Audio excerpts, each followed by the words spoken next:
O problema das pessoas é que elas vivem brigando com as próprias emoções e elas não sabem o que está acontecendo dentro delas. E o primeiro ponto que você precisa é clareza, é autoconhecimento. Porque não existe mudança, transformação, se você não possui autoconhecimento. Né? Eu tenho um curso que é o projeto que chama Projeto Autoconhecimento e Transformação. Porque não tem um sem o outro. Né? Essa é que é a grande questão, pelo menos de maneira duradoura. Tá? O autoconhecimento ele é a base para você conseguir mudar. Então vamos lá, você está apaixonado. O que acontece com você quando você está apaixonado? A paixão ela vai causar uma série de alterações fisiológicas no seu corpo que já são documentadas pela ciência. Então, por exemplo, quando você fica apaixonado, ocorre uma inibição de alguns circuitos cerebrais que nós chamamos de circuitos pré-frontais, que ficam aqui atrás da testa. Sabe outra coisa que inibe pré-frontal? Bebida alcoólica. Então, ficar apaixonado é meio como ficar bêbado. Né? Porque você fica, eu brinco, né? A paixão, eu brinco, e foi isso que acabou viralizando, né? A paixão é um estado de demência temporária com duração média de 12 a 24 meses. Aí viralizou essa frase, né? Mas o que eu quero dizer com essa frase é o quê? Aí põe na thumb do corte, né? A paixão é demência. Dá bom, dá bom. E aí, você fica... E quando eu digo demente, você fica com a sua tomada de decisão prejudicada, em primeiro lugar, porque teu córtex pré-frontal está inibido, mas não só isso, você fica com maior dificuldade de controlar impulso. Ficou bêbado já, né, Igor? Alguma vez na sua vida? Já. Tá, quando você fica bêbado, você consegue cumprir uma dieta? Quando Tipo, você fica bêbado, você fica completamente... Bom, no meu caso, eu fico meio chatão, eu acho. chatão, talvez seja porque você tem um chato no seu âmago aí que vem à tona. É possível. E o seu córtex pré-frontal controla esse chato. Tá controlando o chato agora. Pode ser? Pode ser. Mas é legal perceber o quê? Que quando a gente bebe, a gente fica mais impulsivo. Mais emotivo, sabe? O bêbado, que, você é meu melhor amigo. Porra, sabe que eu te considero pra te caralho. considero pra... Acontece muito. Por quê? Porque você inibe o córtex pré-frontal, e o córtex pré-frontal, uma das funções múltiplas, tá? É um dos circuitos cerebrais mais complexos que existem. Não é pra você Uma das falar... conversas mais bonitas que eu já vi na minha vida foi entre duas pessoas bêbadas. Como é que foi? Especificamente Monark e Jean. Olha só. Cara, foi uma conversa muito bonita. Poético, Fernando Pessoa. Eu tava de espectador, foi lá no segundo estúdio do Flow. Eu tava sentado aqui assim e eles discutindo, assim, falando, um abrindo o coração pro outro, assim.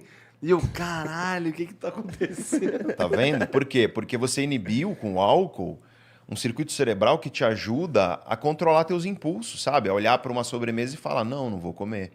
Né? A olhar para o celular e falar, não vou mandar mensagem para minha ex, né? Esse tipo de coisa. Só que quando você tá bêbado, o que acontece é justamente isso. Você tem essa inibição, emoções vêm mais livremente à flor da pele e você tem menos capacidade de controlar seus desejos e impulsos. É por isso que bêbado briga, por exemplo. É por isso que bêbado chora, abraça e tudo mais. Manda mensagem para ex no WhatsApp, se arrepende. Né? É por isso que a pessoa, quando fica bêbada, tatua alguma coisa e aí depois... Por isso que tatuador, inclusive, não aceita muitas vezes o cara tá bêbado, porque aí o cara se arrepende, dá problema pro tatuador. Só que na paixão acontece isso também, é como ficar bêbado, cara. Você fica... Já percebeu que você olha pra pessoa e parece que ela é perfeita? É aquela coisa maravilhosa, você olha, não tem defeito, assim. Então a paixão ela é um estado de demência temporária, com duração média de 12 a 24 meses. E por que média?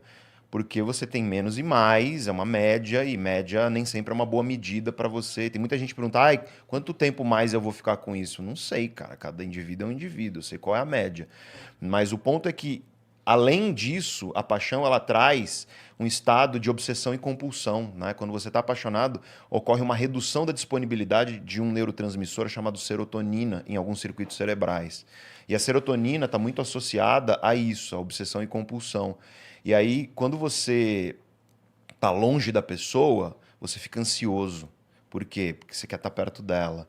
Mas aí, quando você está perto dela, você fica ansioso porque você quer estar bem para ela. E quando você está longe da pessoa, você fica com ideias invasivas. Cara, definição de obsessão, ideia invasiva.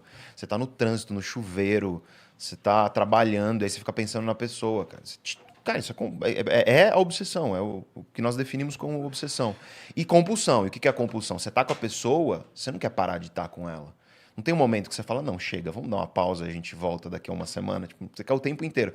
E aí, nesse conjunto todo, o que acontece com você? Você tá com a tua tomada de decisão prejudicada, você tá obsessivo, você tá compulsivo em relação à pessoa, você não tá enxergando defeito nela, você acha realmente que a pessoa ela é uma espécie parece que é um pedaço seu, né? Então, quando você perde, dói.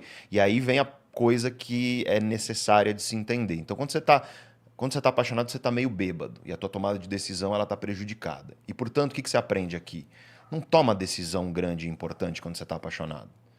Né? Você tem que saber disso. Sabe? Tipo, tatuar o nome da namorada na nádega esquerda. Aí o cara vai se arrepender. Né? Não casa quando você está apaixonado, porque casamento é uma coisa que é a construção de uma família que pensa no longo prazo. Essa paixão vai acabar. Se a tua relação sobreviver ao fim da paixão, aí você pode começar a cogitar construir uma família com a pessoa. Mas toma cuidado com isso, porque a paixão deixa inebriado mesmo. Só que aí vem aquilo que você falou, mas pô, o que você pode saber de si para você passar por um pé na bunda ou por uma dor emocional de término? É você entender que quando você passa por uma dor de término, de rejeição, sabe? Por que a rejeição dói? Por que dói? Que todo mundo que já passou por isso sabe. Tipo, dói. Dói porque ativa no teu cérebro os mesmos circuitos que são responsáveis pela angústia da dor física. De quando você quebra a perna e leva um soco na cara. Os mesmos. Ou seja, tem estudo, isso é muito louco. É muito louco isso que eu vou falar, vocês vão ver. Quando eu li isso pela primeira vez, eu falei, cara, isso é...